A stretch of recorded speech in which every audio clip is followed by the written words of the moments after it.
انا بعمل جوب هانتنج، بدور على امم شركات وانا لسه في اول الكارير، محدش عارفني. ايا كان الشركه اللي هروحها هثبت فيها نفسي، هعمل فيها شويه اتشيفمنتس. لو انا شايف ان الشركه لا تستحق شغلي، ما تقعدش تحكم على الشركه، احكم انا هطلع ايه، اعرف اكلم منه في الانترفيوز التانية. شكرا. انت عارف ان دي your dream job، fight for it بقى. اسم الجامعه بيفرق؟ لا، بس اوكي. هقول لك ايه اللي بيفرق. امتى اتشوز؟ انا مش بس بتشوز امبلوير، انا امم بتشوز امبلوير ومانجر. the younger generation should focus on the digital hype اللي طالعه، عشان امم تقدر تواكب اللي جاي بعد كده. يا جماعه خدوا نوتس، يعني دلوقتي احنا قاعدين بنقول بوينتس، دي حاجات انت محتاج تبص عليها جوه طبعا. الامبلوير، ما تسمعوش كلام كده في النص.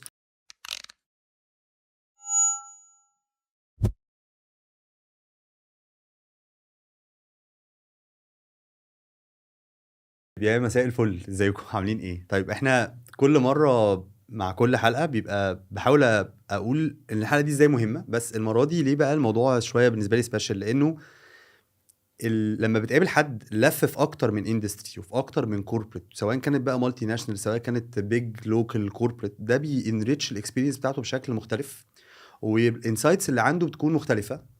فالنهارده بقى احنا معانا حد بالنسبه لي very very close friend and mentor and كل حاجه، باخد رايه في حاجات كتير.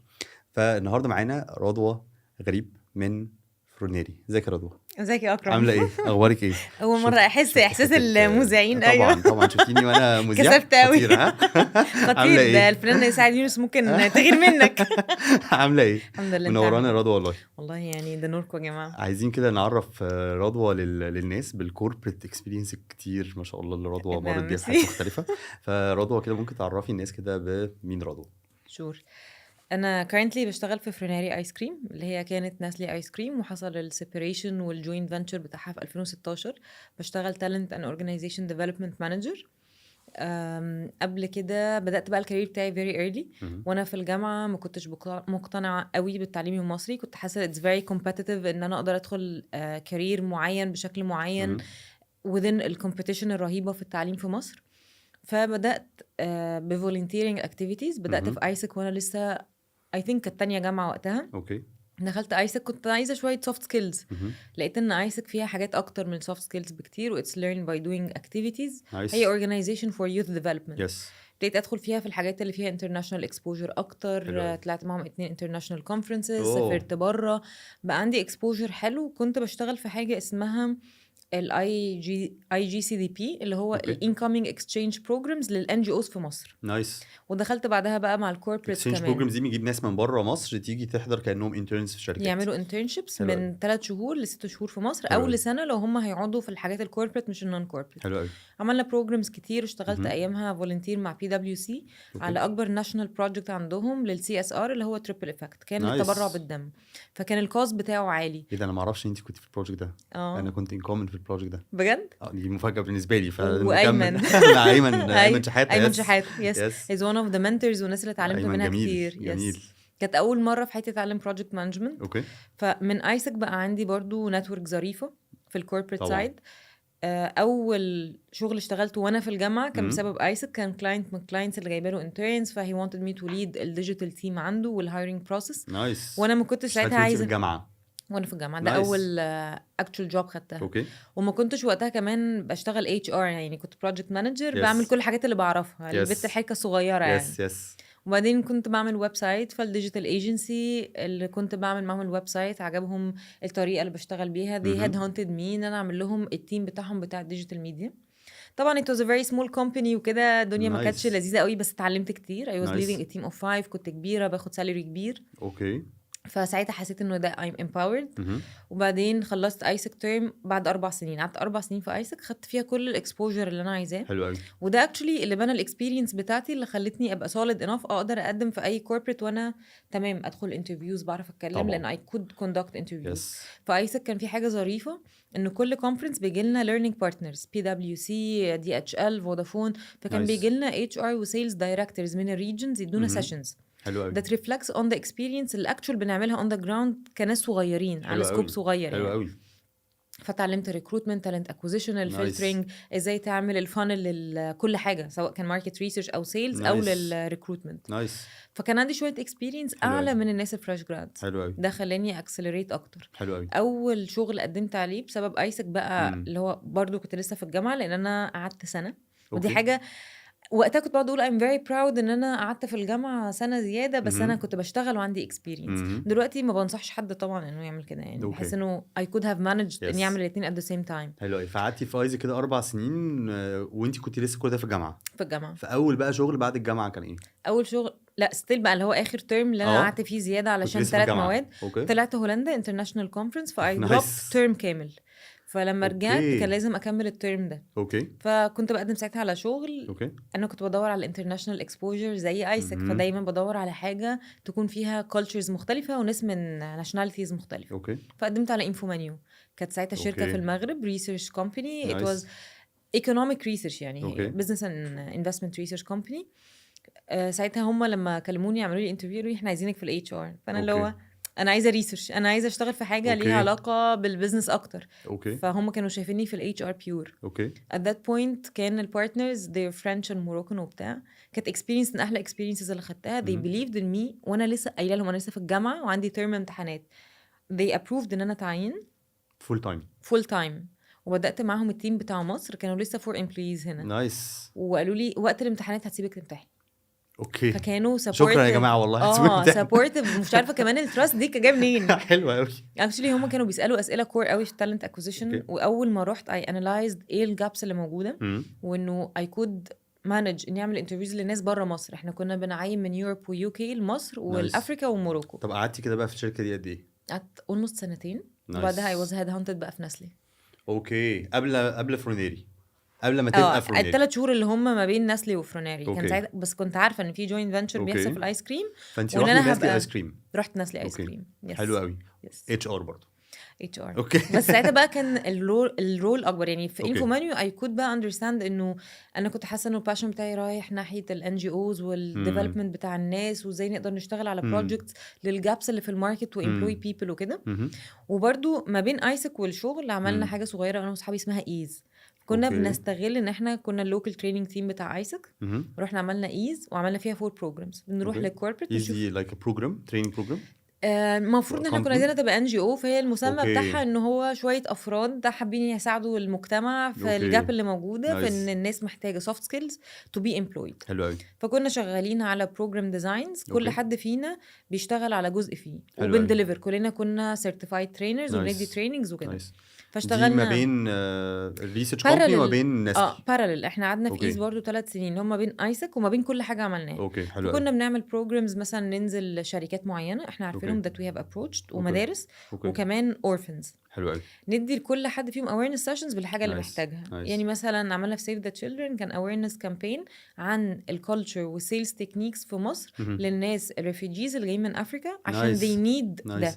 فانت كده الاكسبيرينس كان فيها ريكروتمنت وكان فيها ليرنينج وكان فيها تريننج وفيها سيلز وكان فيها سيلز. امتى كان السيلز؟ في ايسك. زمان. كنت أوكي. بنزل اريز أوكي. في البداية. بقى مثلا لو عندنا conferences وكده اجيب مثلا فانيو ندخل معاه في حلو أوي. negotiations معينه. طب حلو. فاحنا كده قعدنا 4 سنين. انا بحاول امسك التايم لاين. 4 سنين ايسك، وبعد كده سنتين في شركه انفومينيو يس في ريسيرش. الشركه بتعمل ريسيرش بس انت بتشتغل فيها اتش ار. يس وبعد كده في النص عملت ايز. يس ايز كانت بارالل لايسك انفومانيو دي عاشت معاكي لغايه ما دخلت نسلي. اوكي. دخلتي بعد نسلي. كده بقى كلنا اتشغلنا، ما بقاش أوكي. حد عنده. Yes. كنا تقريبا 12 وكان معانا أوكي. بقى ناس تانية بعد كده. اوكي. حاولنا ان احنا نسستين، بس أوكي. طبعا الفولنتيرنج جنب الشغل لما صعب تدخل في طبعاً. مجموعات المالتي ناشونالز كمان بيبقى صعب قوي. ناس بقى مسكتي ايه نسلي كنت رايحه LND في الاول اصلا في الاول خالص، ودي كانت الحاجه اللي بالنسبه لي اكسايتنج لان انا في انفومانيو مسكت التالنت اكوزيشن اكروس ال7 بلاد. كنت ساعتها واخده بقى مصر وموروكو نيجيريا وكينيا وساوث افريكا وايران، ودي كانت اكسبوجر عنيف ليا يعني كنت بعين من يوروب ويو كي ويو اس للبلاد دي كلها. واي ستارتد معاهم كل البلاد دي فروم سكراتش بقى. فامبلوير براندنج كما يقول الكتاب اللي هو learn by doing. وكانوا they believed في كل حاجه بعملها، اللي هو هنعمل applicant tracking system وديجيتايزيشن للتالنت اكوزيشن، يلا بينا. حلو قوي. واجيب كل الابروفلز. هننزل الجامعات وهنعمل كذا، يلا بينا. هننزل الجامعات دي في البلاد دي، يلا بينا. هنشتغل لينكدين ريكروتر سيت ايام ما كان بقى لسه الريكروتر سيت رخيص وبتاع، يلا. فكان كل حاجه it was very I was very empowered. وكنت كل حاجه بعملها ليها امباكت عليهم، كنت بشوف الامباكت ده. حلو قوي. بس بعدين رحت بقى نسلي وحصلت ترانزيشن اوكي ففي الوقت ده انا هروح على L&D اوكي وحصل السيبريشن، فكان اوكي لازم يبقى حد responsible عن مثلا اول رول في talent acquisition. ف I مم. had the experience ف I raised my نورينا hand بقى. I'll do it. يس فيلا اخدتي talent acquisition حلو قوي. مبروك. اوكي مثلا احنا عندنا شويه حاجات في الامبلوير براندنج that we need.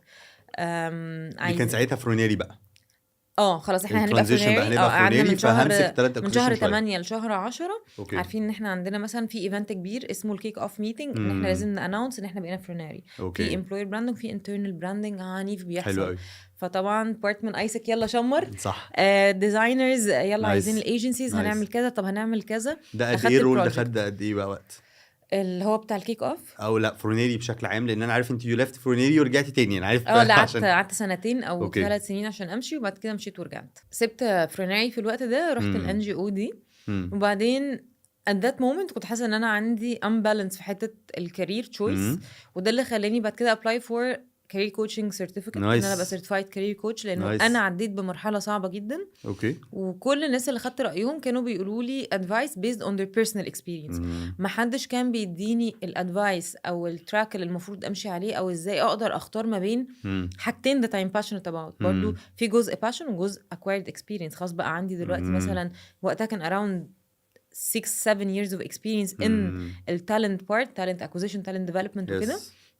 ابتديت يبقى لي impact في المكان اللي انا فيه. فابتديت احس الاكسبيرينس بتخلي الشخص passionate about what they're doing. طبعا برضو لما تحس ان انت بتعمل حاجه باكسبيرينس بتعمل معين شاطر فيها وبتعمل فيها impact والناس عامله لك recognition، فحاسه انه ده مكاني. yes.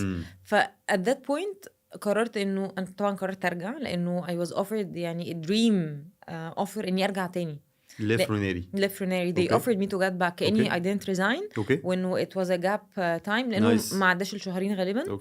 فرجعت ورجعت بالبروموشن بتاعي برول الجديد. كنت مبسوطة انبساط مش عادي، لأنه I love the company, I love the employer, I love what I'm doing. I'm very passionate about seeing people من أول ما بعمل لهم recruitment أو hiring لغاية ما بشوفهم they're growing and getting promoted أو doing impact أو doing achievements جوه مكان. فاكتشفت إنه في نوع من أنواع الباشن الجديدة اللي ابتدى يظهر في الشخصية اللي ابتدت تجرو اب.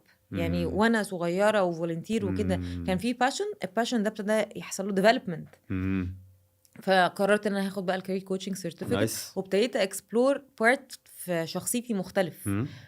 وابتديت كمان لما باجي حد يسالني عن الكارير موفز بتاعتهم I don't give advice. انا مش بقول له روح او ما تروحش، انا I try to I coach and mentor حتة انت تاخد قرارك وانت هتاخد عواقب قرارك. لانه I was very lucky at that time انه I could have an employer that supported me, a manager who sponsored me. يعني فهم الجاب اللي عندي والبارت اللي وقع وانه انا برضو I was very young فلا we will support you هنفهمك وكل حاجة and you will get back and you will get back on the role that you deserve. يعني مش حتى هيرجعني له هيستغل ان انا مشيت، لا خالص. Since then I realized انه انا بحب الكوربريت وان انا عندي impact هنا وعايزه اعمله. بس كملت في فروناري and get COVID. الوقت بتاع كوفيد بقى كان في طبعا كل حاجه بتتحط on hold طبعا. ف I was very disappointed. They gave me an opportunity ظريفه جدا في international exposure خطير. بس I got an offer بقى at that point عشان كنت بعمل حاجه صغيره كده على لينكدين، كذا حد عرفني منها، حاجات لل unemployed people اللي حصل lay offs كتير في الوقت ده. فجالي جوب اوفر that I couldn't resist in terms of كل حاجه package role وبتاع.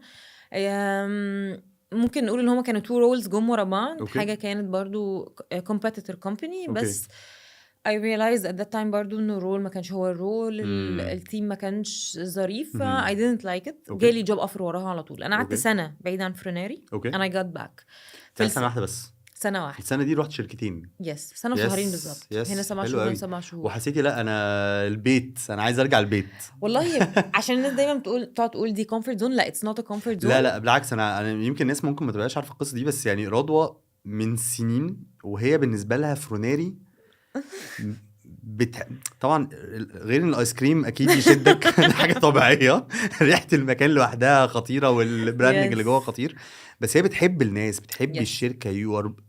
strongly I feel home believing هناك. قوي قوي، يعني مش بس مجرد comfort zone، فعلا انت بتحبيهم. يس مش عارفه if I can say انه احنا كنا في يس. الرحله مع بعض. امم. الرحله طبعا كل الناس عارفاها يس، most probably رحله اللي هيبقوا كده بيسمعوا. ريتريت وكامب وكده Yes. للناس اللي بتشتغل اكتر من ريتريت، بس كنا بنطلع احنا كتير كنا حاجات لها retreat علاقه بتاع ال HR. الامبلويمنت والاتش ار. يس. يس ففي الريتريت ده كانوا بيسالوا كذا سؤال عن الامبلوير فاي said انه لما كنت في فريناري with my team I felt safe.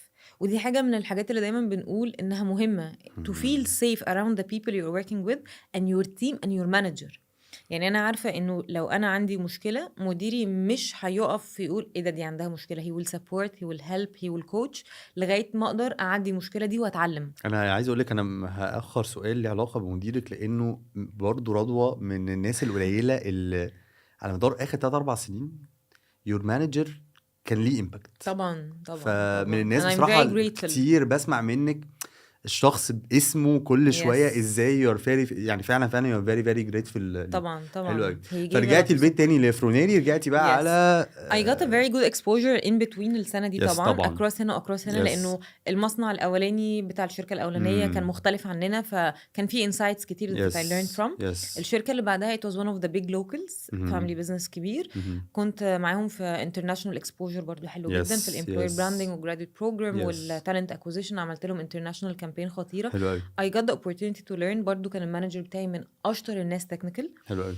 بس at that point كان عندي بقى الحتة بتاعت am I the person who fits in the culture of a family business ولا أنا فعلا حابة الشركة التانية بالناس اللي فيها والإمباكت اللي فيها مختلف والرول فيه diversity أكتر. اوكي. يعني أنا الرول بتاعي في فريناري فيه أكتر من function. الرول التاني كان very specific. At that point I was very lucky بقى إن الريبليسمنت بتاعي جاله opportunity برا مصر and they wanted someone who's a plug and play. فين؟ في فرونيري تاني. في فريناري. مين بقى الplug and play person؟ رضوى. بس وانا at بنتنا that بنت point الشركه. yes و at that point كمان كنت خلاص انا عارفه انه I'm not the right person in the Okay. culture بتاعه الفاميلي بزنس. فأنا I هرجع will له. resign. اوكي. I will resign and I will see what I will do. اوكي. فلما فريناري قالوا لي ان هما they have the opportunity وبتاع وانا You كمان came back. طبعا يعني without اصلا مرتين ما تفكير فكرتيش ده حقيقي، ما I had فكرتش couple of لحظه. offers to be Yes, very yes, honest. yes. وتقريبا most of الناس اللي Yes. اصلا عملوا لي الاوفرز Yes. في ال supply chain summit بعدها اتقابلنا أوكي. اللي هو كانوا عارفين sorry my employer القديم offered me to get back Yes. and I'm not ignoring this offer. Yes. ومش هكمبير بينه وبين التانيين. انا I want to get back اكمل اللي انا بدأته Yes, معاهم. yes, yes, yes. part من الموضوع بقى اللي دايما بتكلم فيه انه في فرق ما بين acquiring experience وانك تتقل في الاكسبيرينس في مكان مش قاعد عشان it's a comfort zone ولا عشان اتعودت. قاعد عشان انت بتتقل في مكانك. يعني بتاكواير اكسبيرينسز مختلفه. يعني اول ما رحت فريناري كان حاجه في النص كان في تشالنجز مختلفه. التشينج مانجمنت اللي كان في الاول غير اللي كان في النص غير اللي حصل وقت لا، كوفيد. وانا كنت على طول بقول لك يعني الفتره فعلا بجد الرضوى كانت بتبقى موجوده فيها في الفرونيري.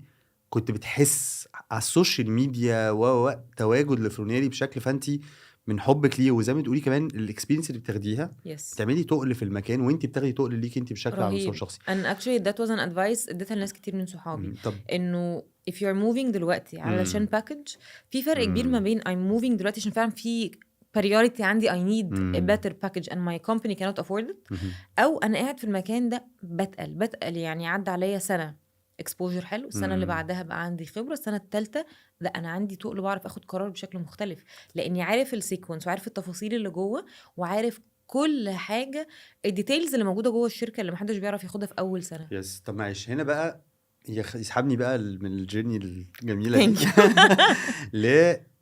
لسؤال مركب كده. اول حاجه انت ما اخترتيش الاتش ار خالص باي ولا ديزاين، اختارني. يعني انا ما كنتش بلاند وعجباني بقى الاتش ار فده سؤال بيجي عن الناس بقى كتير قوي.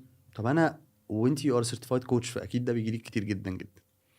اختار الكارير بتاعي ازاي في وسط بقى كورونا وكان في لاي اوفس والماركت بيتغير والناس بتتكلم على بينج مور ديجيتال اختار الكارير بتاعي ازاي؟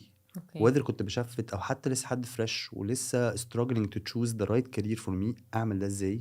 اوكي having your own experience. انت الاتش ار جت في الطريق مع انك كنت Yes. بتشتغلي سيلز.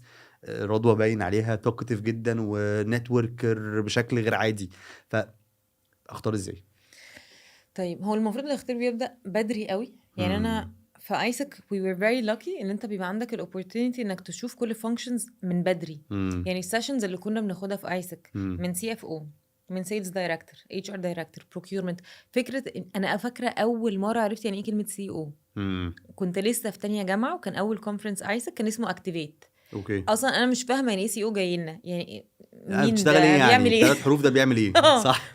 فلما تفهم الستراكشرز في الشركات ويعني ايه سي او، ايه ده، وايه الاكسبيرينس دي، 20 سنة خبرة، يا خبر ابيض، هو احنا في كده. طبعا الباك جراوند انك تبقى شايف اهلك في البيت برضو، لانه انا مامتي شغاله في ان جي او طول عمرها، واخده كارير الان جي اوز، ده كان عامل امباكت وعامل باشن وانفلونس رهيبه عليا في البيت. definitely. فانت بتشوف شويه حاجات في البيت، بابا بيشتغل ايه، ماما، خالاتي، اخواتي كده. بس برضو وانت في الجامعه، طبعا احنا بدانا دلوقتي early، بس وانت في yes الجامعه let's assume انه على الجيل yes بتاعنا، yes انك بتبتدي تبقى exposed عن طريق student activities organizations volunteering في اماكن زي الان جي اوز دلوقتي اللي بتدي لك الفرصه دي. حلو قوي. تبتدي تعرف الكاريرز المختلفه. اوكي. فانا مثلا اول ما بدات في ايسك بدات في تي ام اللي هي تالنت مانجمنت، اللي هي اوكي. اصلا بيورلي اتش ار. يس. عجبتني وحبيتها، بس انا حبيت الكور فانكشن بعدها، اللي كور هي فانكشن اللي هي اللي هي بتاعت الاكسشينج بروجرام، ان انا اوكي. اجيب انترنز من بره. فانا كنت بنزل اعمل بزنس ديفلوبمنت، اجيب لهم اصلا شغل، لازم ادور لهم على اوكي. شغلانات، اوكي. وادخل اكومبيت مع ال 110 بلد التانيين، ان الانترن اللي جاي من برازيل يجي اوه، مصر يشتغل عندنا احنا في الان جي عشان او. الاوبورتيونيتي اللي انت جبتيها كانت حلوه. بالظبط. نايس. وتكمبيت بقى في ايه، كنت اقعد اكمبيت على هجيب له بنفيتس، هجيب له اكوموديشن، هجيب له مثلا فود، هجيب له ترانسبورتيشن الاونس، حاجه تبقى اتراكتيف للانترن اللي جاي مش عايز يصرف فلوس في الانترنشيب، او اعمل له بوكيت ماني. فبقى بكمبيت مثلا مع هولندا عندهم اوبورتيونيتي، ومصر الشخص هيختار مصر ولا هولندا، اوه انا هديله بقى اكسبوجر مختلف، نايس. وهكذا. فانت يو ار اكسبوزد ثرو ايسك بالذات. Yes. وبشكل عام اي بقى ستودنت اكتيفيتي او فولنتيرزم الواحد بيعمله صح. بيخليه اكسبوزد، بس يبقى مركز انه يجات اكسبوزد للشغلانات والفانكشنز المختلفه، ويبتدي يبقى اكسبوزد لنفسه، ابتدي اشوف في نفسي عندي السكيلز دي ولا لا. أوكي. يعني اللي انا عملته في ايسك ده، وبعدين دخلت مره تانية في اورجانيزيشن كوميتي لكونفرنس كبير، ففي الكونفرنس اخدت بقى رول مختلف عن اللي انا بعمله. فتبتدي تشوف في نفسك انك عندك نيجوشيشن سكيلز، ومش بس هتكتشفها، ده انت هتبراكتس، فتبتدي تغلط، فتبتدي ترفلكت، فتبتدي تتعلم. نايس. فيبقى عندك سيت اوف سكيلز لما تيجي تطلع للماركت تبقى جاهز انك تشتغل اي شغلانه. فده كده بتقولي يا رضوى انه لو انا لسه طالب في الجامعه، انا الاكسبوجر اللي بخشه في ستودنت اكتيفيتي بالحجم ده بيتخليني انا محتاجه ابقى اكسبوزد لشغلانات وفانكشنز مختلفه. صح. وكمان ابقى اكسبوزد لنفسي، فيبقى عندي نوع من انواع السيلف اويرنس، وانا اصلا طبعا. شاطر في ايه وبحب ايه وما بحبش ايه وابدع في ايه. بالظبط. حلو هتلاقي قوي. باشن بيطلع بقى. طب ده لو انا لسه طالب في الجامعه، طب لو اتخرجت؟ لو اتخرجت هبتدي اعمل ده على سكيل الشغلانات اللي قدامي. لازم ابتدي اشوف، طيب انالايز نفسي الاول. يعني في جيم لذيذه بنعملها كده في الكارير كوتشنج، ابتدي اشوف السكيلز اللي عندي وبتتقسم. انا السكيل دي عندي بقوه، السكيل دي عندي اقل، السكيل دي مش عندي وعايز تبقى عندي. طيب ايه اكتر سكيل ممكن ابقى سكيلد قوي مثلا في الفوتوغرافي، او ابقى سكيلد في الديزاين، بس ما بحبش اعمله، ما بحبش استخدمه. انا شاطر، اوكي، بس انا شاطر في الحته دي ما بحبهاش. بس الانترست بتاعي الانترست بتاعي رايح مثلا بدل التصوير في التمثيل، اوكي، او رايح في ان انا بحب قوي اتعامل مع ناس. اوكي، اصل الديزاين ده هيخليني ما اتعاملش مع ناس كتير، صح. فانا عايز اتعامل مع ناس، فانا عايز ابقى اتش ار، عايز ابقى بي ار، عايز ابقى ماركتير. ممكن ابقى شايف حاجه حلوه قوي that appeals interesting، بس I don't have any qualifications ليها، لا knowledge ولا background ولا education ولا لا، ساعتها لازم ابقى realistic. طب الحاجه دي محتاجه مني اديفلوب، وانا دلوقتي عايز اديفلوب ولا عايز اشتغل؟ لازم اسيت priorities. اوكي. بمعنى انا حاليا محتاج فلوس، محتاج اشتغل وادخل انكم، صح. فمحتاج شغلانه فيها شويه حاجات من اللي انا عندي بعرف اعملها بالظبط عشان اجيب فلوس، صح. وادور جنبها لو في نفس المكان اقدر ابقى اكسبوزد واعمل شادوينج في الحاجات التانية، اللي انا اوف انترست فيها. يس. اوكي. وممكن الاقي نفسي انترستد فيها بس مش بجيب فيها حاجه، يعني مش بدخل بجيب فيها احاول جوان خالص. ده انا كده بقى بموت نفسي. فلازم ابقى رياليستيك، انا what I'm capable of، الاديوكيشن بتاعي فين. انا مثلا خريج هندسه which is بقى ده كان في ايسك كتير قوي. كميه الناس اللي في هندسه اللي اتخرجوا اشتغلوا اتش ار وسيلز وماركتنج. وباي ذا واي انا دايما اقول انه المهندس يقدر يشتغل اي حاجه. يقعد لك في عافيتك يا رب. ميرسي ميرسي ميرسي. ممكن يبقى مذيع طبعا، يعني اكبر مثال قدامنا انه المهندس يقدر يشتغل اي حاجه. اوكي. the structured way of thinking that comes by the education and comes by the practice بعد كده. لو انا شغال في شركه بتاعت الكتريستي من الشركات اللي احنا عارفينها، او اي شركه من المالتي ناشونالز في الحته التكنيكال، مين احسن حد يشتغل اتش ار في الحته دي؟ الراجل التكنيكال، ويتعلم الاتش ار بروسيسز بتمشي ازاي. فانت كده بتقولي يا رضوى انه لو انا بقى متخرج، انت هنا يو نيد تو بالانس بين حاجتين. انت النهارده لازم يبقى في انكم ولد او بنت، مهم. فهشتغل في الحاجه اللي انا اعرف اشتغلها وشاطر فيها، عشان فهبص اجيب على السكيلز الفلوس عشان اجيب انكم. والحته بتاعت الانترست تفضل دايما في دماغي، ان اشتغل انا عليها. اكواير السكيلز تخليني اشتغل في الحاجه اللي انا اوف يس. انترست فيها. وهشوف بقى نفسي برضو هبالانس بقى، انا ممكن ابقى حاجه انترست فيها وجيت اشتغلها مش عارف ومش قادر، فساعتها اصلا اعتقد انه وانا بتطور لقيت نفسي مش عارف، انا ممكن يس ابدا الوز الانترست برضو سنه ده يعني، حقيقي. صح؟ وديفلوب اوكي. باشن او انترست جديده. ان اديشن امم تو بقى في ناس كتير بتتخرج من حاجه امم مثلا ومش لاقي الحاجه اللي هو عايزها اه ومش فارق معاه يشتغل ولا يدخل الفلوس، اه يعني مش لازم يكون ده يس البريوريتي، يس فيبتدي يقول انا هعمل ماسترز في اوكي. الحاجه اللي بحبها فاكواير الاديوكيشن بتاعها واخر الشغل، اوكي او هشتغلها فولنتيرنج، اوكي. او هنزل اشتغلها اتعلمها. انا قاعد لكم، انا هتعلم فانت learn by doing. التوجيه تاني، لانه احنا بنحاول في كل البودكاست نلاقي ان في باترن يا رضوان، نلاقي ان في باترن، ان كل ما حد يقول لنا في حته اختار ازاي، في توجيه صريح للانترست. شوف الانترست بتاعتك فين، طبعا مع السكيلز. يس فانت بتاكدي على ده برضو، اللي هو لو عندك الانترست دي طور بقى نفسك فيها، جت اديوكيتد فيها، جرب يس فيها. اوكي. لانه انا عشان اشتغل شغلانه محتاج ايه؟ محتاج امم set of skills، محتاج knowledge، امم محتاج يبقى عندي required behaviors and attitude بتاعها امم اللي demonstrate منه السكيلز والنولج دي. اوكي. لانه انا اول ما بدات كاكزامبل انا كنت امم عايزه ابقى ماركتير واشتغل في الان جي اوز اصلا. اساسا، واول شغلي على فكره كان كله ديجيتال ميديا. اوكي. الباشن ناحيه الحاجات دي I اه could take it اه واحطه في الامبلوير براندنج، صح. وازاي اقدر اماركت نايس للامبلوير مش للبرودكت. نايس. عندي دلوقتي ساتسفاكشن للحاجتين، انا بحب الناس وبحب فيو اديفلوب ميكست الناس. I الحاجتين. mixed الاتنين ببعض. نايس. I can دلوقتي do انه اماركت للامبلوير واقدر اشوف الامبلوير القوي اللي اقدر اقول للشخص انت هتيجي عندنا عشان 1 2 3 and at the same time I will develop you here او I'll اوكي be part of your development plan عامة اوكي. طب عندي سؤال وهكذا. هنا يا رضوى، مع بقى بنسمع كتير دلوقتي بقى في شغلانات بقت اون ديماند اكتر من شغلانات تانية، شغلانات اكيد بقت مور ترندنج ترندي اكتر، صح. هل ده ممكن يأثر في اتخاذ القرار بتاعي؟ لا اتخاذ القرار لا، بس يقدر يعمل لي ديستراكشن. يعني مثلا اوكي. لما جت موضه ان كل الناس عايزه اتش ار كله راح عمل اتش ار دبلومه. يس الموضة دي طبعا ما كانت قديمة شوية يعني، مش الموضة دي مش دلوقتي بس مش ايوه قديمة شوية بس يعني من 6 7 8 سنين 10 سنين 10 كان الاتش سنين ار دي كانت يعني البيك. يعني يلا ايه اصلا بينا. اتش ار؟ اتش ار وسبلاي تشين كانوا حاجة يعني، السبلاي تشين جت بعدها طبعا. جت بعدها بشوية صح. الاول كان في ماركتنج براند يس مانجمنت. انا فاكره يس بجد براند اول مانجمنت دي يعني ما حلم تعينت الجيل. اي تنزل براند مانجر 7000 ابلكيشن، 7000 ابليكنت على الرول على طول، عشان بس انت يس نزلت اسيستنت يس براند مانجر مش يس حتى يس براند يس مانجر. فكانت دريم جوب لناس كتير قوي. يس. وبعد شويه السبلاي تشين، ده بقى الترند اللي ظهر بحقه حقيقي. طبعا حبيبنا كلنا يحيى عرفة عمل اويرنس طبعا كبير يس وعمل يس ده يعني حقيقي. تشينج رهيب في الماركت في مصر يس على يس فكره الناس تفهم يعني ايه اصلا سبلاي تشين. يس يس والشغلانه دي موجوده في الاف ام سي جيز ازاي وموجوده يس في الشركات التانية والاندستريز التانية ازاي. يس يس. دلوقتي طبعا بظهور بقى الستارت ابس كلها وبظهور التك اندستري بعنف. التك اندستري هي اللي واخده الهايب كلها. يس. يعني اي حد عايز يشتغل في تك طبعا. عايز اشتغل، وفي فتره كان الويب ديزاين، جرافيك ديزاين، فكل فتره بيبقى فيه حاجه. بس باي ذا اند كل الحاجات دي بتكمل بعض. احنا ما نقدرش نستغنى عن البراند مانجرز، ما نقدرش نستغنى عن الاتش ار بكل الفانكشنز اللي جواها طبعا. وما نقدرش نستغنى دلوقتي عن التك اندستري. انت تقدر تعيش النهارده من غير موبايل ابلكيشنز.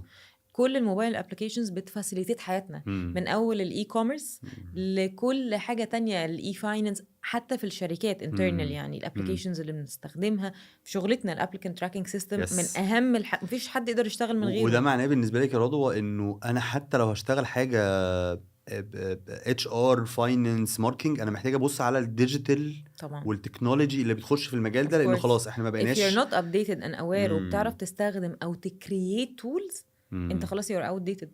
يعني دلوقتي الناس اللي بتعرف تستخدم الباور بي اي ومايكروسوفت، احنا بنستخدم كلنا مايكروسوفت اوفيس. احنا بقى يا جماعه ايه، انا طبعا ايه بحاول ما اقطعش رضوى عشان خليها تستفيد، بس انا مش عايز اسمعوا الكلام ده عادي. يعني رضوى من الاول الحلقه وبتقول اسماء شركات، تروح قالت بي دبليو سي 3 4. مين بي دبليو سي؟ اتكلمت عن فرونيري. يعني ناس كتير ممكن ما تكونش عارفه ان فرونيري كانت ناس ايس كريم او دلوقتي بقت فرونيري، فروح دور على الحاجات دي. دلوقتي رضوى بتقول باور بي اي، مايكروسوفت باور بي اي، روح اعمل سيرش ايه مايكروسوفت باور بي اي، انتوا بتستخدموه. شركات كتير بتحتاج الباور بي اي. احنا بنستخدم في مايكروسوفت حاجه تانية. احنا مثلا في تولز وي ار نوت انفستنج فيها ككومباني كامبلوير لانها اوت اوف سكوب. طب ما انا محتاج الحاجات بتاعتي تبقى تراكد وتبقى اوتوميتد. مايكروسوفت اوفيس بيقدم لنا دلوقتي اكتر من حاجه. مثلا عندك الفورمز، لو انت عايز تجمع داتا من الامبلويز كلها، ليه تستنى انك تاخد الحاجه دبل افورت بقى؟ الشخص يبعت لك الداتا باي ايميل وممكن يبقى فيها غلطات وسبيلنج ميستيكس، امم تاخدها تحطها انت في اكسل شيت تقعد تجمعها امم وتراجعها.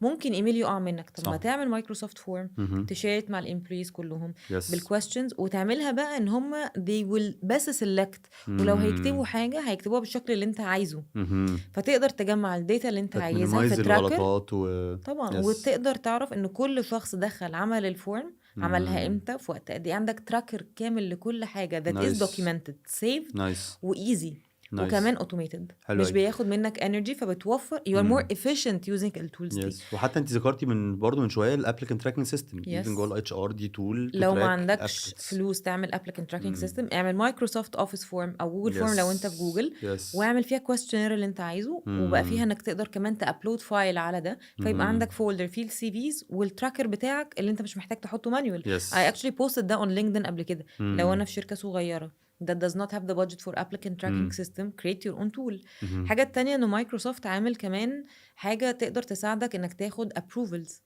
بمعنى انا مثلا نايس. عايزه اعمل دلوقتي نيو ريكوزيشن، بدل ما امم اعتمد على الابليكنت تراكنج سيستم اللي ب امم 100,000 جنيه، امم actually I can do انه ناس تدخل تعمل لي الفورم امم وتعدي في cycle of approvals عن طريق مايكروسوفت اوفيس and it's a نايس. free tool. محتاجه نايس. مين بقى؟ محتاجه واحد مذاكر شويه كودينج، ويدقدق ويخش هيخش اوكي. يذاكر شويه كودينج من بتاع امم مايكروسوفت اللي هو عمله لك امم جديد. اوكي. نايس. الشخص اللي معانا في الشركه اللي كان بيعمل الحاجات دي بالنسبه لنا is a talent, key طبعا talent. طبعا. فانت دلوقتي ما بتيجي تهاير حد لو الشخص ده امم ماشي you need someone with the عنده same الديجيتال expertise. سكيلز دي حلوه قوي. ال L&D احنا حاليا امم ما بنعتمدش على الكلاس روم بس، انت يس. محتاج حاجات تانية. ديجيتال يعني انا لو صح. انا L&D وبعرف امم اعمل الكوريكولم او اعرف اعمل الليرنينج ديزاين، بس انا ما بعرفش مثلا اصور، امم او مش هفهم اعمل البارت بتاع الاي ليرنينج. عندنا صديقنا طبعا مو بيعمل لنا ابداعات، بيقعد يس يستخدم يس، تكنولوجي. ايه انت، ايه ده، ايه اللي انت ايوه. عامله ده؟ سي يس. كل بقى حتى الكونفرنسز والحاجات اللي بنحضرها ليها يس. علاقه بالال ان دي كلها بتتكلم امم في انه the younger generation should focus on the digital hype اللي طالعه عشان امم تقدر تواكب اللي جاي بعد كده. اوكي. علشان لما يحصل حاجه زي كوفيد او نضطر نقعد في امم البيت لاي سبب كان، او امم هنشتغل حاجه فيها learning مش محتاج ان احنا ننزل كلنا ونكونسيوم وقت وافورت، هتقدر تحضره. انت بتوفر على نفسك وبتبقى more efficient و more cost نايس. efficient. نايس. فطبعا the digital part اوكي. او التك بارت لكل حاجه، الداتا اناليسز. مين بيشتغل من غير داتا اناليسز؟ في التالنت اكوزيشن، في في اي ال ان حاجه. دي، في حتى وانت بتشتغل على التيرن اوفر بتاع الشركه، ما انت يس. محتاج تبص تعمل على اناليسز ليه الناس بتمشي. بالظبط. ومش هتبص عليه كاسئله واجابات، انت بتبص على نمبر وتشوف يس. النمبر ده بيطلع لك اناليسز، تبص على الاناليسز بقى من بعيد تاخد قرارات. والله الديبارتمنت دي اكتر ناس بتمشي منها عشان يبقى هنا في عندهم مشكله. مشكله. لا والله ده كله عشان السالاريز، طب انا محتاجه اشتغل على ده. لا ده كله عشان البنفيتس، كله طالع من الاتش ار، كله طالع من السيلز. امتى تقدر تشوف الحاجات دي؟ طبعا ده على السكيل الصغير. سكيل بقى السيلز، البروكيورمنت، الرو ماتيريال اللي بتشتريها في الشركات، كل دي محتاجه داتا اناليسز، محتاجه اصلا اجمع الداتا واحطها في حاجه. فالداتا انجينيرز او داتا ساينس عامه من اهم الرولز في كل الشغلانات. نايس. اتكلم بقى في تيليكوم، فودافون واتصالات وكله يس. فانا محتاج دلوقتي بزنس ادخل انتليجنس الحته يونت. بتاعه الديجيتال في حياتي في وات ايفر كارير انا عايز اروح اشتغل فيه. طبعا. طيب عندي سؤال كده، لانه اوقات لما بنقعد نتكلم الناس، والنهارده بنستضيف بقى ناس من مالتي ناشونال ورضوى لفت في حتت مختلفه، بعدين بنتكلم عن مالتي ناشونال او الستارت ابس الجديده او حتى الكوربريتس وكده، هل انت شايفه رضوى ان ممكن تبقى حاجه اوف لوكجري ان نقول للناس او الشخص ان هو يبقى عنده رفاهيه اختيار الامبلوير مش بس الشغلانه؟ رفاهية الاختيار is not affordable قوي غير للناس امم التالنتد جدا الشاطرين قوي، اللي اوكي. لازم يكون اشتغل على نفسه بقوة او امم عنده intelligence عالي قوي بيخلي الشركات بتجري وراه. حلو قوي. وطبعا في كذا حد كاكزامبلز، بس لازم يس. يبتدي يتعرف الاول. اوكي. والسامتس اللي بتتعمل طبعا بتخلي الناس تبان. صح. كل ما بتنزل الايفنتس والناس بتعرفك and you build the right يس. network، يبتدي يبقى عندك سبونسر جوه الشركات اللي هم يعملوا لك ريفيرال. اوكي. فلما you حلو get قوي الكلمه دي. referred يعني ممكن بالنتوركينج يبقى عندك حد مش بس ريفيرال، رضوى your قالتها sponsor. سبونسر جوه الشركه، حد طبعا. بيرعاه، حد متبني ان الشخص ده احنا يا جماعه حلو. يس طبعا طبعا. نايس. اكيد. نايس. يعني الناس اللي بتشتغل على نفسها وبتبروف كواليفيكيشنز تيجي يعرفك على نفسه صح. وتبتدي تشوف شغله وتشوفه صح. لو هو بيفولنتير مثلا في سامت ومن الاورجنايزنج كوميتي بس بيعمل اكسترا مايل رهيب، لا انا هاخدك معانا في التيم. انت شخص عنده كواليفيكيشنز حلوه وانا اقدر اشتغل على الماتيريال الخام دي، او ده البوتنشال كانديديت بتاعنا. ده اسمه دايما كنا نقول مثلا الشخص ده ايسك ماتيريال، الشخص ده عندي انا في شركه اقول ده اوكي. فريناري ماتيريال، ده مم. عنده الانتربرينوريال مايند سيت ويقدر ينشيت افكار وكمان مم. ياخدها لغايه اخرها. معنى انه فرونيري ماتيريال يبقى هو بيماتش حاجات كتير من المايند سيت والسكيلز اللي او الكومبتنسيز اللي الكومبتنسيز احنا اللي بندور بتدور عليها، عليها. حلو السيت قوي. اوف سكيلز اللي بندور عليها في الاشخاص اللي هتشتغل معانا اوكي. ايا كان هيشتغل فين، اوكي.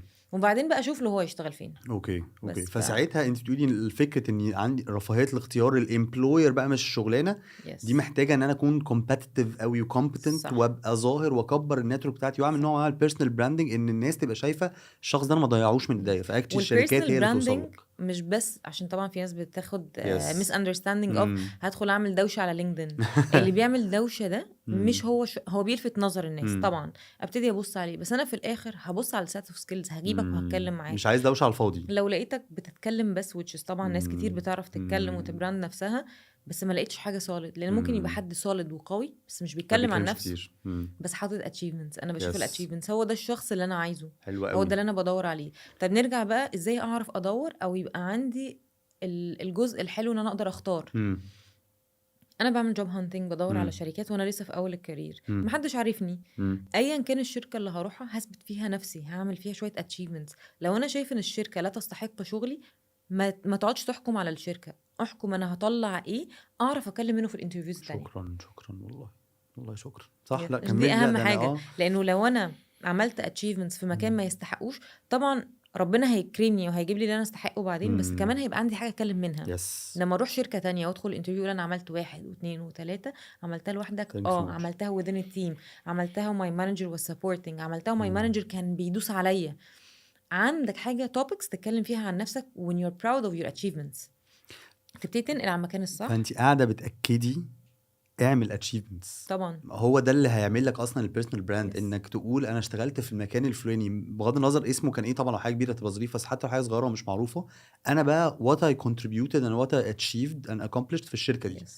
يعني انا هقول انا تيم بلاير رهيب، ايوه عملت ايه عشان تبقى تيم؟ ما انا هسالك شويه situational questions، عملت ايه كتيم بلاير؟ اثرت على التيم بتاعك ازاي؟ ساعدتهم في ايه؟ زقيت في ايه؟ انا بطلع بانيشيتيف طول الوقت، ايه الانيشيتيفز اللي خدتها؟ طب الانيشيتيف كمل؟ طب اخدت عليه ايوه ريكوجنيشن؟ شكرا بقى. انت بصي دخلتي في تفصيل هنا يا رضوى، معلش انا اسف فور انتربشن. هاو تو بروف ماي سيلف، يعني انت دلوقتي قمت قايله ايه؟ اعمل اتشيفمنتس، ودخلتي في انه قول لي بقى، انت كنت بتقول تيم بلاير اثبت لي، فبقى الناس بتيجي في دماغها ايوه اعمل ايه، فاثبت ازاي ان عندي السكيل دي؟ لازم افضل افتكر السيتويشنز اللي انا بروح فيها. يعني مثلا انا كان عندنا تاسك بنعملها ان تيم ورك، وانا بعرف حته مثلا التيم بتاعي مش بيعرف، انا بعرف اعمل برزنتيشنز حلو، التيم بتاعي بيعرفوا يكتبوا بس مش عارفين يعملوا برزنتيشنز. اوكي. خلصت الجزء بتاعي قمت داخل للتيم، يلا يا جماعه هنعمل نفس البرزنتيشن مع بعض واساعدهم، اوكي. ايذر بعلمهم يعملوها او بقعد اعملها جنبهم فيتعلموا، حلو. وناتشيف ونخلص ونروح لمديرنا. انا كده I was a team player, I contributed to my team بأدج عندي عنهم. مثلا انا في السيلز وانا بعرف اعمل نيجوشيشن قوي، وخلصت اصلا الاساينمنتس بتاعتي، عندي حد في التيم مش بيعرف، اقعد اعمل رول بلاي خليه يتعلمها. انا بنقله من الاكسبيرينس بتاعتي. غلطت في حاجه وشاركتها مع التيم بتاعي، انا غلطت في 1 2 3 عشان لو حد هيعدي عليها تو افويد. بعرف طول زي بتاعت فالموضوع يا جماعه مايكروسوفت مش كل حاجه ان انا هتنطط، انا عملت اوقات ممكن اكون انا غلطت فاي ويل شير غلطاتي. شيرنج اكسبيرينسز باشكال مختلفه. انا مثلا عارف التول بتاعه الفورم بس التيم بتاعي ما يعرفهاش، انا شاب جيك في الاندستري في التك والحاجات دي، فاقوم داخل على التيم بتاعي اقول لهم بصوا بقى جوجل فورم دي هتساعدنا كلنا، تعالوا نشتغل عليها. او مثلا اعمل سبريد شيت بكل الكونتاكتس اللي عندنا في حته معينه للسبلايرز، فيبقى كلنا عندنا اكسس ونحط النوتس بتاعتنا. نايس. This is a teamwork. This is a person who has influence، عنده influence على كل الناس اللي حواليه بالمساعده الطيبه، انه انا بساعد ان كلنا هنحقق نفس الاوبجكتيف، لان انا عندي strength وانت عندك strength وهو عنده strength and we need to capitalize على كل ال areas of strength اللي عندنا عشان نبقى تيم قوي. لكن الشخص اللي عكس كده يروح يشوف ده ضعيف في كذا، انا بقى هروح ادوس عليه واوري له البرزنتيشن بتاعتي، انا هخش قدام مدير اوريهم انا البرزنتيشن بتاعتي اجمد واحده وكلهم مش عاملينها. ايوه ما انت ما كسبتش حاجه برضو، هتكسب انه المدير هيقول عليك شاطر في الحته دي، ما هو معينك عشانها. لكن لما تعلم الناس التانية ان يشير اكشلي معاهم، ده اللي بيفرق تيم عن تيم. فساعتها انت اديتي امثله كتير دلوقتي ان ازاي انا كنت فعلا تيم بلاير باكتر من مثال يقول انا بشارك بشير ماي اكسبيرينس، بعلم غيري، بامباور غيري، بانيبل غيري، بساعد غيري. مش لازم يكون برضو ان انت اللي عارف انا بساعد، حتى ممكن يبقى حد محتاج مساعده بروح بساعده. فبروف ثرو اكزامبلز Yes. مختلفه ان انا عندي السكيلز اللي بتقول ان انت Yes. تيم بلاير. وقبل اي انترفيو لازم احضر السيتويشنز دي، ابقى عارف في شويه competencies او value based questions الناس بتسالها في الانترفيوز common. تيم ورك ده اساسي، unless طبعا هشتغل في حاجه مالهاش علاقه بالتيم.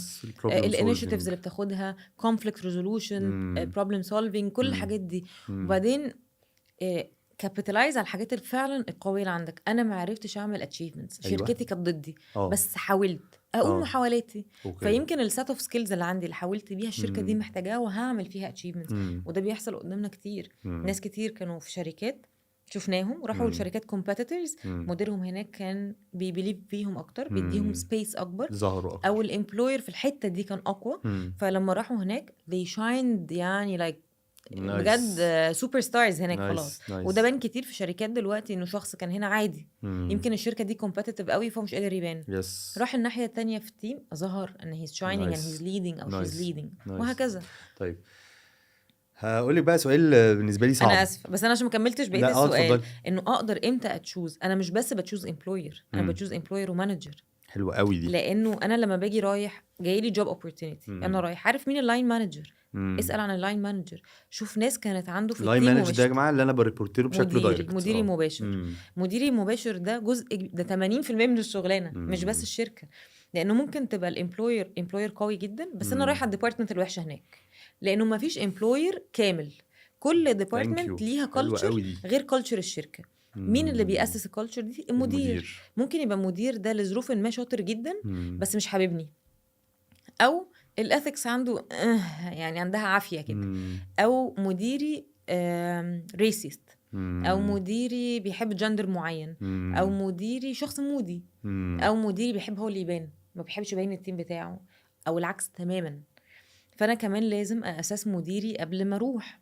فلما باجي باساس كل حاجه، يعني الباكج مش فلوس بس، الباكج توتال باكج بتاعت الشركه داخل فيها learning and development، داخل فيها الكارير جروث بتاعك اللي هتتعلمه من الناس اللي حواليك. فالناس اللي موجوده في التيم ابص عليهم على البروفايلز بتاعتهم. يا جماعه خدوا نوتس، يعني دلوقتي احنا قاعدين بنقول بوينتس، دي حاجات انت محتاج تبص عليها جوه الامبلوير، ما تسمعوش كلام كده في النص خالص. فاتكلمتي عن الكالتشر، التيم، المانجر، ودي نقطه مهمه قوي. وعلى فكره ما هو رضوى يعني اكبر بروف على ده. ما رضوى كل شويه بتتكلم عن فورنيري واحده من الحاجات. انا مشيت مرتين ورجعت عشان مديري، لانه ان يكون عندك مدير بيمباور، بيسابورت، بيفريم شغلك، بيبيليف طبعا and he believes in your initiatives. يعني ما تيجي تعمل initiative ممكن يقتلهولك، يقولك ده مش priority، احنا ما عندناش وقت لده، او ايه الهبل اللي انت بتقوله. واحنا حتى على مستوى شخصي مديك السبيس طبعا and he believes خلاص هو بقى فيه trust that has been built في الاول من الاساينمنتس اللي خدتها واتعملت صح.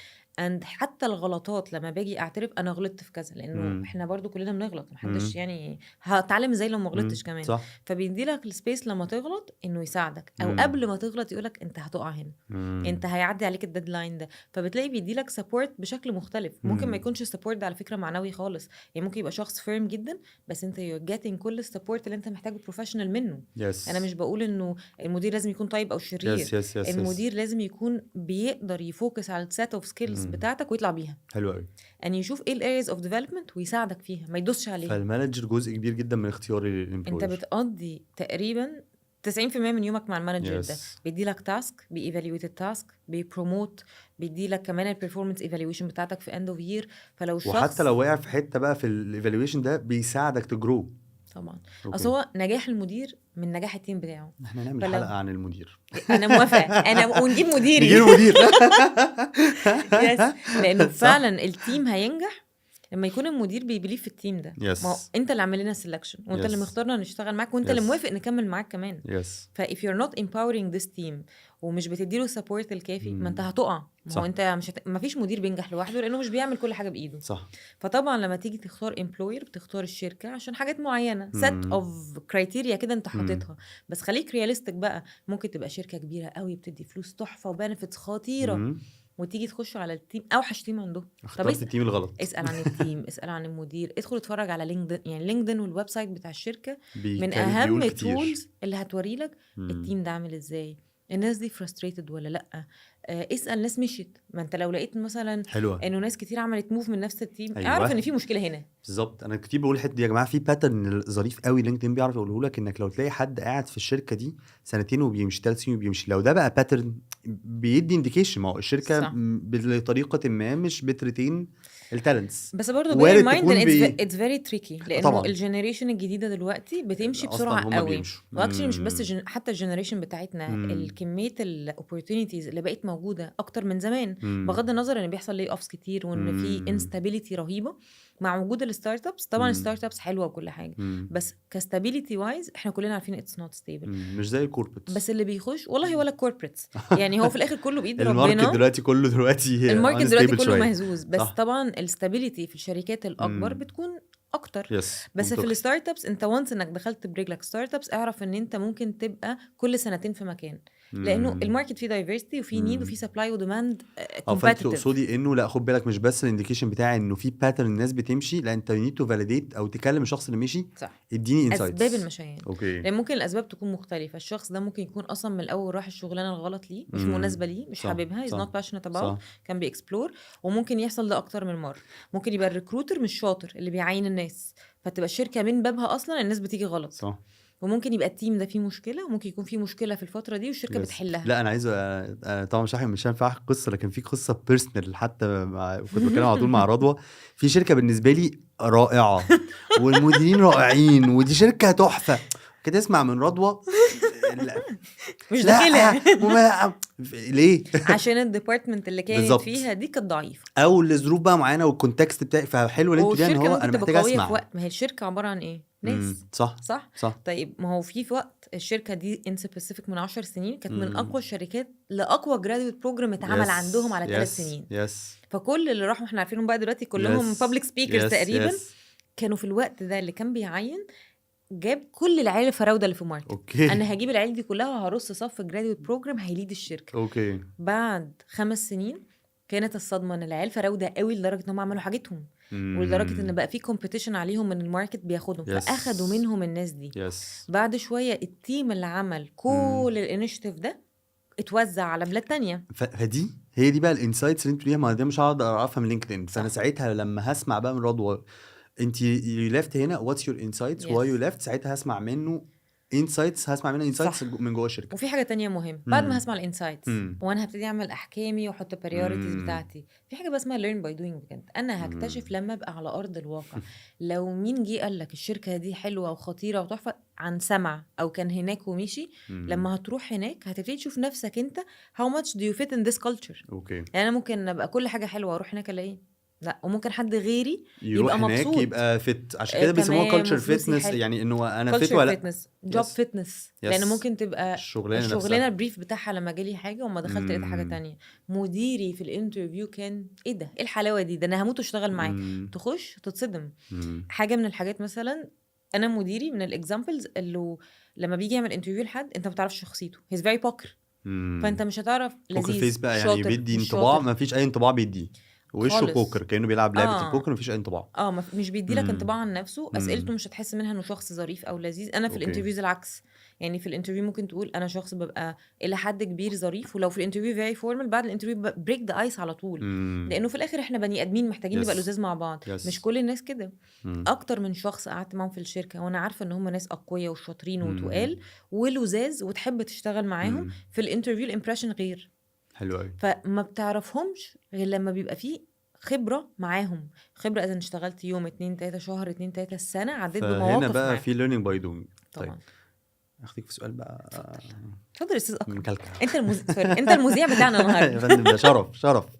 طيب لو انا عايز احط بلان، عايز رضوى تحط بلان لشخص to get hired in 5 weeks. يا مامي. طبعا هي حاجه يعني ميتافور يعني، بس لو انت فعلا عايزه تقولي لحد جايد كده في 5 أسابيع اعمل ايه that might accelerate. طبعا دي تبقى معجزه من ربنا ان حد يشتغل في 5 أسابيع. لانه طبعا حاجه من الحاجات اللي دايما اقولها لما ببدا مع اي حد الجورني بتاعه الجوب هانتنج، انه حط في دماغك انها بتحصل من شهر لسنه. شهر if you're very lucky ان في opportunity that is available دلوقتي and they're hiring حد immediate hiring. اوكي. this is when you can go. مم. طيب ما انت بتحط شويه priorities زي ما مم. اتفقنا. انا بعمل job hunting، بعمل application form، بدخل على لينكدين، مم. اكلم بقى recruiters، اكلم مم. اللاين مانجرز، انا يا جماعه بدور على الشغلانه دي، انا عايزه اكلم الاكسبيرينس دي. الريكروترز، اكلم اللاين مانجرز. طبعا اوكي، ما انا بدور بقى على سبونسر ليا، برافو. بس اتكلم ازاي؟ انا بدخل بتكلم بروفيشنال، ما ببقاش مم. زنان، ما ببقاش بايخ، ما ببقاش رخم. مش بقول له لانه راجع لي السي في عشان يعني بتحصل كتير لا، ولا رجالي سيبينا تروح لحد تاني، حد بالظبط. يعني بيقدم ما دي تتقابناش كسيرفيس. معاك. في ناس كتير قوي دلوقتي بالظبط. بيعملوا ده، وعلى فكره مش كلهم HR، في ناس كتير في يس الماركت they are willing to help ال younger generation او الناس اللي يس بيدوروا على شغل، لانه جزء من انك ترجع للمجتمع بحاجه تفيده، وان انت عندك خبره في حته معينه وعايز تساعد الناس، يس وخصوصا باللي بيحصل دلوقتي طبعا يعني. طبعا.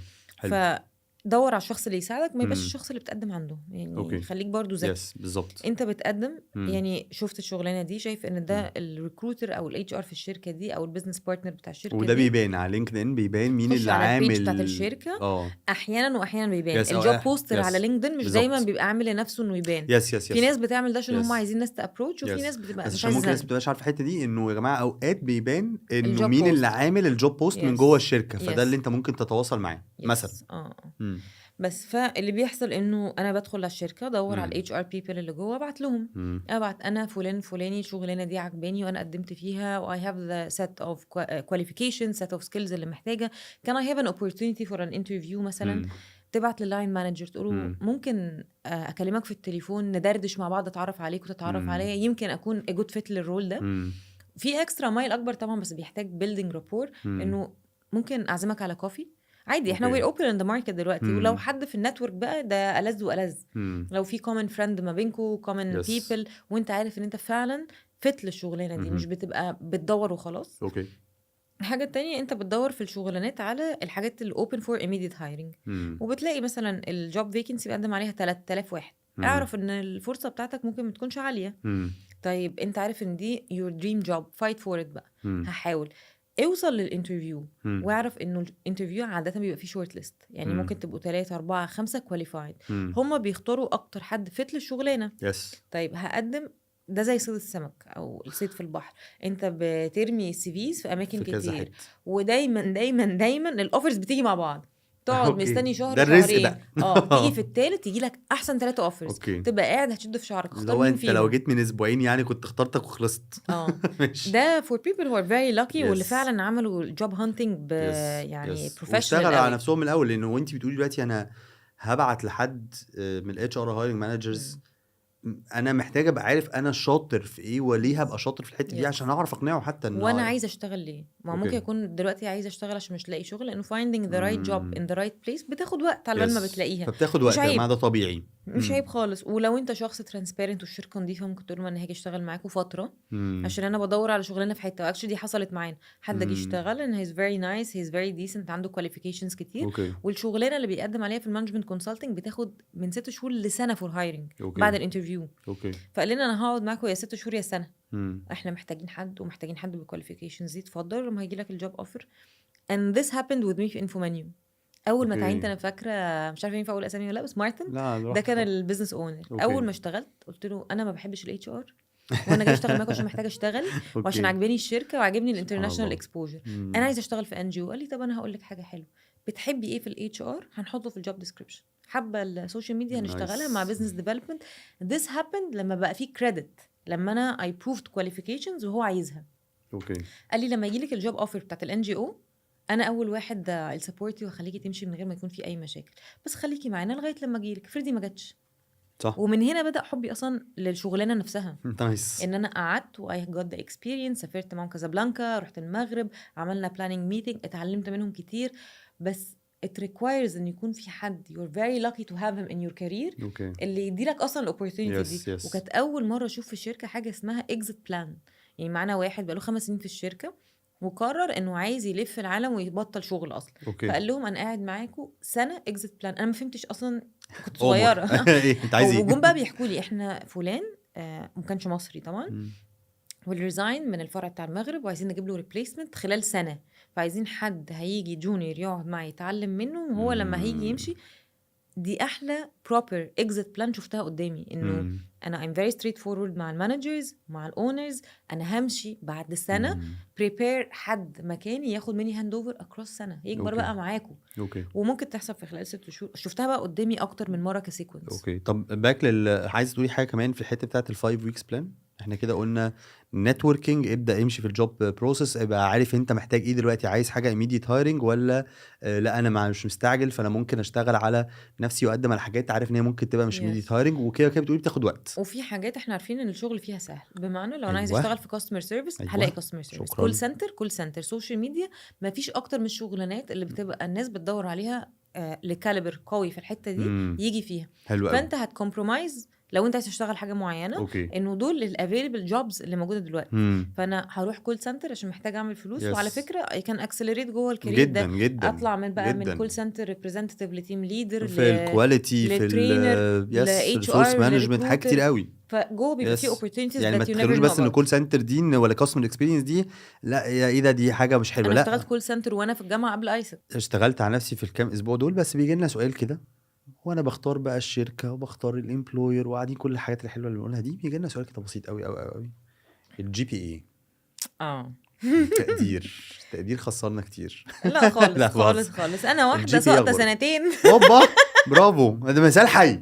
ما هو مثال حي، وما واللي اتعلمتش ورا بجنيه. الكامله مثال حي. وفي كل انترفيو دايما اقول امم انا ما اتعلمتش في الجامعه بجنيه، مش ب2 اوكي جنيه، بجنيه واحد، بجنيه ما بجنيه اتعلمتيش بيه. بجنيه من القيمه بتاعت دلوقتي، لا دلوقتي قيمه قصدي زمان قصدي. لا زمان بقى عشان يبقى كان ذو وقار اه شويه. اوكي هقول لك، معانا في ناس في الجامعه اتاخروا سوري اتخرجوا بتقدير امم امتياز امم واشتغلوا في شغلانات تيبيكال تجاره انجلش. انا خريجه تجاره انجلش عين شمس، امم عشان دايما الناس فبس حلو قوي دي، ما قلناش دي في الانترودكشن. حلو. سوري ما بحبش فرضوى اقولها. تجاره انجلش جامعه عين هو شمس، ما اتعلمتش ب2 جنيه فانا شخصيه عاديه جدا النهارده اشتغلتي في كوربريتس ومالتي ناشونالز كتيره ما شاء الله، وفيري فيري فيري بيج لوكال كوربريتس ومالتي ناشونالز مختلفه، فمش عادي اهو. وبتقولي كمان بقى بالنسبه لك انا الجامعه ما اتعلمتش فيها خالص خالص، براكتس فالجي ميكس بي اي بيرفكت اساسا. بالنسبه لك انت بقى النهارده كريكروتر، الجي بي اي بالنسبه لك عامل ازاي؟ it depends على الشركه وعلى الشغلانه. ايوه حلو قوي بمعنى الكلام في العلمي ده. شغلانات بتحتاج الماده العلميه بجي بي اي زي عالي، ايه؟ زي هندسه. اوكي ما اقدرش اعين مثلا ميكانيكال مينتننس انجينير او الكتريكال انجينير وهو مش شاطر او مش فاهم او مش طب مذاكر. مش ممكن يكون شاطر وفاهم ومش اعمل له معاه جي بي تكنيكال، اي؟ اعمل له تكنيكال كيس ستادي، حلو اشوف قوي. يعني في اسئله بتتسال بيزك اصلا في اول انترفيو. ارسم لي دايره الكهرباء. ما هو لو جاي لي واقع قوي وما رسمش دايره الكهرباء اللي هي اصلا اي بي سي، لو انا ممكن ارسمها اصلا يس ده في كارثه حلو. يعني. فساعتها اقصد هنا حكمك ما كانش بس بالجي بي اي خالص. يعني انت كنت ممكن اقول لك انه عندنا في الشركه حاليا انا مش ببص على الجي بي اي، اوكي اللي بيحدد لي الشخص اشتغل على نفسه على الانتربيرسونال سكيلز ايام الجامعه قد ايه. حلو قوي. بس في حاجات زي ما بقول لك بتاع الكواليتي اشورنس، الشخص اللي بيشتغل في كواليتي اشورنس بيشتغل في النيو برودكت ديفلوبمنت او الار ان دي، دي حاجات محتاجه ماده علميه، محتاجه يكون الشخص ده مادته العلميه بتاعت هندسه او بتاعت صيدله او بتاعت كيمياء تكون قويه. ما هو لو مش مذاكر المواد دي حقيقي حلو قوي. ده هيبهدلني حلو في قوي. الايس كريم برودكشن، حلو قوي. هيبهدلني في الصيانه بتاع المكنه تقطع ايد حد. بس قرار ان هو تكنيكلي شاطر او لا مش بيست بس على الجي بي اي، مش بيست بس في الجونيورز او فريش جراد ببص بس مثلا هل لو شخص الجي بي اي بتاعه اعلى من ده اللي هيفرق لي؟ طب ما ممكن ده عشان كان بيدخل ستودنت اكتيفيتيز كتير اثر، او ما اهتمش اصلا بالامتحان او مش شخص شاطر في الامتحانات بس لما تخش عليه براكتيكلي هو قوي جدا. اوكي طيب ده عندنا مثلا في انفو منيو كنا بنشوف الناس اللي بيدرسوا ايكونومكس ولازم الماسترز بتعليه، مثلا عندنا الماسترز ما بتفرقش عن ماسترز. اوكي. فانت هي بتقولي انه بتختلف من شركه لشركه طبعاً. ومن رول ومن اندستري لاندستري ومن اندستري بس ات ذا اند لو هتفرق الجي بي اي ممكن في حاجات كتير ما يفرقش، بس في حتت ممكن يفرق. بس هو الفرق الاساسي انا التكنيكي في المجال بتاعي شاطر ولا لا، فمش بس الجي بي اي هو الانديكيشن. I can give you كمان an example. زمان ده كان بيفرق، يعني شركات كبيره زي يونيليفر بي ام جي وناسلي لما كانوا بيعينوا حد كان بيبصوا على الجي بي اي بتاعهم. اكشلي كانوا بيبصوا على اكتر من حاجه في كرايتيريا ملاش اي 30 لازمه دلوقتي مع الجنريشنز الجديده.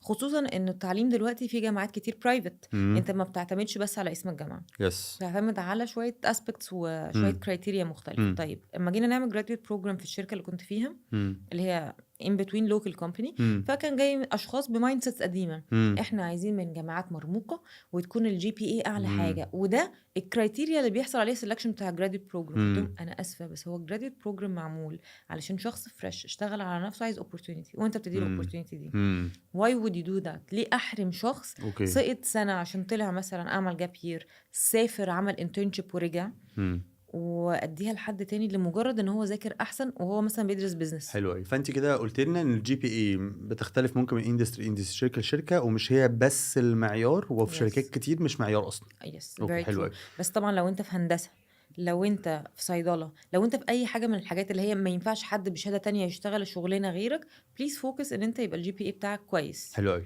وتبقى فاهم الماده العلميه كويس. انا اسف طبعا هسالك سؤال سريع. Yes. اسم الجامعه بيفرق؟ لا بس اوكي. هقول لك ايه اللي بيفرق. مم. طبعا في حاجه اسمها كرايتيريا بتاعه التير. يعني مثلا في مم. انفو مانيو كان بيفرق معانا انه لازم يكون الشخص بيتكلم انجلش بيرفكت، لان كل اوكي. الكلاينتس بتوعنا في يوكي يس وفي يو اس وفي يوروب. يس فلو انت مش بتتكلم انجلش دي مم. مشكله كبيره. اعرف ازاي ان الانجلش بتاعك حلو؟ مدرستك وجامعتك. مم. ممكن ابقى في جامعه عين شمس، القاهره، اسكندريه، حلوان، دي مم. كلها جامعات على فكره حكوميه، مم. ومش شرط اكون في البرايفت سيكتور بتاعها، مم. بس انا جاي من مدرسه انجلش بيرفكت، جاي مم. يعني المدارس الانجليش كلها مم. نقول انه مدارس برايفت يس. كلاس A مم. او كلاس B عادي، مم. مش جاي من مدرسه حكوميه. ده ما مم. يعيبش بتاع المدرسه الحكوميه انه مم. ممكن يكون اشتغل بقى على نفسه. الانجليش صح بتاعه، صح. والانجليش بتاعه يماتش الريكويرمنتس بتاعتك. اوكي. and by time الناس بتديفلوب الانجليش كاكسبيرينس من يس البيزنس انجليش اللي بيستخدمه. يس. طيب ايه اللي بيفرق تاني؟ الميجر جوه الجامعه، يعني ايكونومكس في الاي يو سي من اعلى المواد العلميه اللي ما بقدرش مم. الاقي حاجه ايكويفالنت ليها في الماركت، مم. لانه ما فيش حد تاني بيدرس ايكونومكس غيرهم بالشكل ده. يس. يا ليهم جامعه القاهره مثلا، ده مم. مش بيقلل من بتوع جامعه القاهره، ده صح. ان سبيسيفيك لشركات معينه بتاعه مم. الايكونوميك ريسيرش بيحتاجوهم. طيب خريج اقتصاد جامعه القاهره بيبقى احسن في حاجات تانية لرولز تانية في شركات تانية. زي ما برضه مثلا من ضمن الامثله هندسه عين عين شمس شمس، طبعا، كنت مشهورين لسه ده هندسه كان عين my شمس دول. second example. هندسه عين شمس لما باجي اجيب وحوش هندسه عين شمس هم نمبر مم. 1 priority في بالنسبه لي. الماركت كله، حتى فيرسز جامعات خاصه كبيره. طبعا مم. طبعا. وطبعا الكريدت اورز دلوقتي بقت اعلى، مم. لانه ده معناه، بس ده مش معناه الانجليش بتاعه احسن، هو مم. بس الطريقه اللي بيتعلم بيها مختلفه مختلفه، شويه. لانه اوكي في ناس انجليش بتاعهم بيرفكت وبيخشوا اوكي هندسه العاديه. لكن في الاخر انا ممكن ابقى من جامعه في الصعيد وما كنتش في مدرسه لغات، بس بان بقى انا اشتغلت على اللغه بتاعتي بشكل قوي. I have just hired someone the same You exact. just hired. اه عينتي واحد لسه بنفس المواصفات دي. يس من اوكي. الصعيد، جامعة الصعيد، امم. اشتغل على نفسه في internships في أمريكا، طلع عمل اوه volunteering activity perfect نايس English، اشتغل على نايس. نفسه في internship في شركة من حلو قوي. الشركات السيستر مش سيستر يعني شبهنا. FMCG مالتي ناشونال. فالسي في حلو جدا، مقدم على graduate program and actually عدى graduate program في أقل من الوقت بتاعه and he got hired. واو. اشتغل على نفسه جدا، English perfect. المادة العلمية اللي عنده قوية لأنه هو شغال في شغلانة technical. مم. كان بالنسبه لي من الاكزامبلز Perfect. الخطيره، لان احنا وناسلي على فكره بقالنا فتره عاملين الموضوع ده، ان مم. انت you're expanded، ان انت بتكسبلور الكاليبر في الماركت، مم. في مش محافظات قافل على بتاع مختلفة. القاهره. جامعه حلو. اسكندريه فيهم جامعة كميه ناس اسكندرية شاطره كان رهيبة. عندنا زمان في PNG كان كمية ناس من جامعة اسكندرية وهندسة اسكندرية كتير قوي. طبعا. فانت لما بتيجي تبص ما بتبصش باسم الجامعه، بتبص مم. بالميجر في الجامعه. اوكي. الميجر ده في عشان ده الجامعه دي اوقات بيفرق. طبعا اوكي. ماركتنج، انتجريتد ماركتنج في مم. الاي سي. طب جي سي عندهم بقى هندسه برضو في ليفل تاني يس خالص، هندسة قوية روبوتكس جدا. بقى يعني يس حاجه تانية، يس عشان هي مش هندسه عين شمس بس. يس فانت يس. عندك القاهره، عين شمس، اسكندريه، الجي الجي يو سي سي، دول من اقوى 4 ايا حاجات. كان بقى الميجر، مم. والشخص شغال على نفسه ازاي جوه. لأن انا يس ممكن ابقى هندسه وجايب امتياز عشان انا نيرد، مش عشان صح. انا شاطر، عشان انا لا اكاديمي. ومثال هندسة عين شمس هم من ضمن اللي مخليهم اقوياء الستودنت الورش اكتيفيتيز اكشلي. الورش الورش بتاعتهم بتاعتهم اقوى اه ورش. يس حلو طبعا، قوي. والدكاتره. حلو قوي. وطبعا الستودنت اكتيفيتيز ستودنت يعني اكتيفيتيز عندهم هناك طبعا عملاقة. طبعا. طيب اخر سؤال، طيب. يعني منورانا والله يا رضوى، والله ده عايزين نورك يا نكمل على نفسي طول. اكمل معاكم. احنا دايما عندنا فقره كده اسمها يور ستوري يور انسايتس. ده انا انتي قلتها في الاول كلها دي. يعني ادينا كده ايه كده اكتر حاجه انت شايفه ان هي فرقت معاك. انت حكيتي في الستوري كتير، مهم. بس ايه الحاجه اللي في الستوري كانت تشينجينج بوينت، تيرنينج بوينت في حياتك؟ والله كل فتره في حياتي كان فيها تشينجينج بوينت. مم. يعني اول فتره في حياتي ايسك، ده كان اكسبوجر. انا خريجه مم. مدارس راهبات، مم. فدنيتي كانت مقفوله شويه على مم. المدرسه والكوميونتي بتاعتنا مم. وكده. مم. وبعدين دخلت الجامعه، ما اتبسطتش وما حسيتش ان انا بتعلم وان انا اتس نوت مم. كومبيتيتيف. ايسك بقى وسعت الافق. فتحت يعني ايه international exposure، يعني ايه international اشتغل على نفسي، exposure يعني ايه قصة تانية skills، خالص. يعني ايه شركات، يعني ايه انت بتقولي يعني ايه جامعات، سي يعني ايه او؟ NGOs، يعني ايه CEO، يعني ايه structure، انا عايزه ابقى ايه، انا عايزه اوكي. اكبر فين، الهيراركي والحاجات دي. امم ف this open a new horizon في دماغي. اوكي. فطبعا وسع افقك، امم فولنتير على قد ما تقدر، دور على امم اماكن تعمل فيها internships، تتعلم من امم الناس اللي حواليك، look up to ولو انا so many سينيور؟ people. لو انا سينيور يعني أنا اكبر، يعني امم الشركات، الامبلوير اللي انت فيه، النتوركينج ايفنتس، الناس اللي في النتورك اللي انت بجد محتاج تلوك اب عشان تتعلم من غلطاتهم فانت ومن شايفه الحاجات ان الكويسه. النتوركس بتاعتك طبعا النتورك بتاعتك دي غيرت حاجه معاك ما كتير؟ كانتش موجوده زمان ايام مامتي وايام ما انا كنت امم صغيره، ما كانش في كميه الايفنتس اللي بتحصل دي، امم الكوميونيتيز اللي بتتعمل. يعني امم شابو شابو شابو، الرحله، المقر، يس يحيى عرفه باللي عمله، شابو يس انتوا باللي انتوا عملتوه في حته يس السبلاي تشين سامت وما بعد ذلك يس بقى هشام كله، جستاوي واي سبلاي سامز. كارير. يس. فكل الحاجات اللي عملت الكوميونيتيز دي، على قد ما انت بتشوفهم ان هم they are competing، انا بشوفهم they are building او definitely بيخلقوا بيشتغلوا مع حاجه بعض. جديده صح. للمجتمع وللناس اللي بتدور على كارير شيفت او على كارير انسايتس، او اصلا يفهم يعني ايه كارير ده، يعني ايه ماركتير، يعني ايه انجينير، يعني ايه سبلاي تشين، يعني ايه اتش ار، ايه ده فلو في انا هنا حد ايه. حتى متخرج وكبير، انت يور انسايت من يور اون ستوري هي كبر النتورك وجوين بقى كوميونيتيز يس، معينه، ومش كبر كبر النتورك فيها. النتورك ان انا محتاج يبقى عندي الناس دي كلها على لينكدين ويبقوا صحابي وحبايبي وبحبهم، او ابقى رخم وبايخ، او ابقى لازم انتوا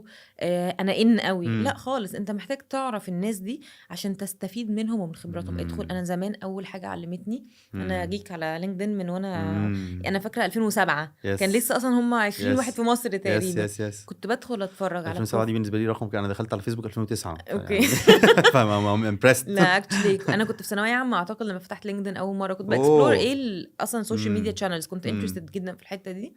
فكنت بدخل اتفرج على بروفايلز الناس، اشوف بيشتغلوا فين، بيعملوا ايه. ومع الجامعه وبعد كده كبرت اكتر، ابتديت اتفرج اكتر إيه الشخص ده عشان يشتغل مثلا ويب ديزاينر، عشان عمل يشتغل ايه؟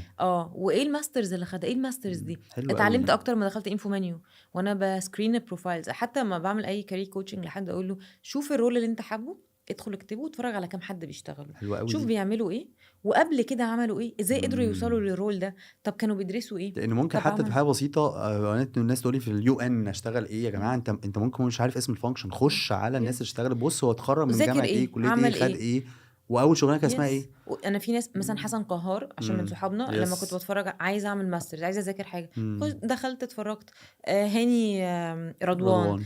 ايه الماسترز اللي عاملها. اتفرجوا بقى على البودكاست بتاعتهم يا جماعه. يس. فدول صحابنا وفي النتورك، وناس يس they are studying hard، بيشتغلوا على يس نفسهم. ف يس. I would love to learn الناس دي بتعمل ايه في حياتها، عملوا ماسترز في ايه، عملوا دبلومه في ايه، طب ايه اللي عندهم حلو، طب ممكن اذاكر ايه، اكلمه واساله فحتى do you ايفن بنتعلم recommend. من بعض. That's why طبعا وانا بقول في الانترودكشن، انا بالنسبه لي رضوى ممكن تبقى ماي اون منتور، ارجع thank you. اسالها واخد رايها في حاجات Yes. which is true. كلنا بنتعلم من بعض، Yes اصغر واكبر. انا بتعلم من yes ناس لسه جونيورز yes بيجوا yes عندنا، yes. ايه ده اصلا انا ما اعرفش they are updated يعني عندهم حاجات انا ما اعرفهاش. ف I حلو قوي. would like to learn الحاجات دي. فخش اتفرج على بروفايلز ناس، شوف الناس نايس بتعمل ايه الحاجات نايس. اللي ممكن اذاكرها.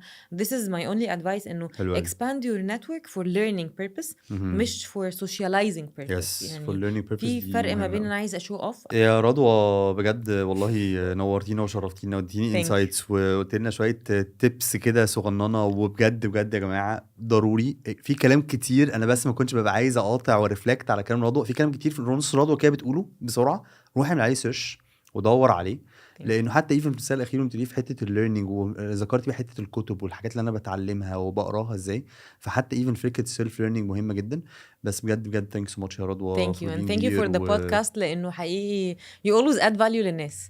من events البودكاست الفيديوز، يعني keep going لانه بجد والله الحاجات دي بتفيد الناس كلها. وانا عن نفسي بتعلم قوي لما باجي هنا. sometimes الاسئله نفسها بتفتح لنا احنا حاجات نتعلم منها اكتر. ف thank you so much. وانتظروا بقى البودكاست الخاص برضوى. yay. thank you so much يا رضوى. thank you يا شباب. thank you.